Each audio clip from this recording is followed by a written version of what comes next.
যাদের পেজের reach engagement কম তারা একবার হলে এভাবে চেষ্টা করে দেখতে পারেন, আশা করি অনেক উপকার হবে। তার জন্য প্রথমে আপনাদের প্রোফাইলে যেতে হবে। আপনারা এই যে কমেন্টের উত্তর এখান থেকে নোটিফিকেশনের ঘর থেকে দেন, তারা যদি এভাবে নোটিফিকেশনের ঘর থেকে কমেন্টের উত্তর দেন তাহলে কিন্তু আপনাদের ভিডিওটা বারবার করে প্লে হয়ে যাবে। বারবার করে যদি চালু হয়ে যায় তাহলে কিন্তু আপনাদের অনেক ঝামেলা হতে পারে। তার জন্য আপনারা এই যে প্রফেশনাল ড্যাশবোর্ড এখানে গিয়ে একটু নিচে স্ক্রল করবেন, এই যে দেখেন কমেন্টের ঘর, এইখান থেকে আপনারা সবসময় কমেন্টের উত্তর দিবেন, তাহলে আশা করি আর কোনো সমস্যা হবে না।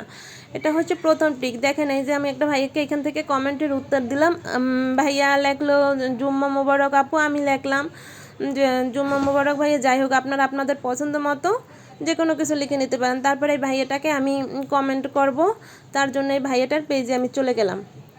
ভাইটার পেজে চলে যাওয়ার পর আপনারা আপনার পছন্দ মতো যে কোনো কমেন্ট করতে পারেন। তার জন্য প্রথমে আমি একটা লাইক দিয়ে নিলাম। তারপর আমি এভাবে ডাইরেক্ট আপনারা কমেন্ট করবেন না, আগে কমেন্ট করার আগে ভিডিওটা একটু দেখে নেবেন। কারণ আপনারা যদি আন্দাজে একটা কমেন্ট করেন তাহলে কিন্তু ফেসবুক সব কিছুই আপনাদেরটা নোটিস করে। এর জন্য আমি একটু ভিডিওটা আগে দেখে নিলাম। ভিডিও রিলেটিভ সবসময় কমেন্ট করার চেষ্টা করবেন, তাহলে আপনাদের পেজের রিচ এঙ্গেজমেন্ট সহজে কমে যাবে না। আমি ভিডিওটা দেখার পরে কমেন্ট করলাম, মাশাআল্লাহ খুব সুন্দর একটা ভিডিও দেখলাম।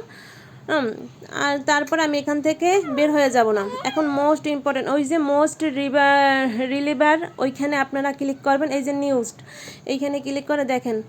এখন এই যে কিছুক্ষণ আগে যারা তাদেরকে কমেন্ট করেছে 9 মিনিট, 12 মিনিট, 8 মিনিট, আপনারা চাইলে তাদের সাথে তাদের কি পেজে গিয়ে কমেন্ট করতে পারেন। তারা কিন্তু তখন অ্যাক্টিভ থাকে।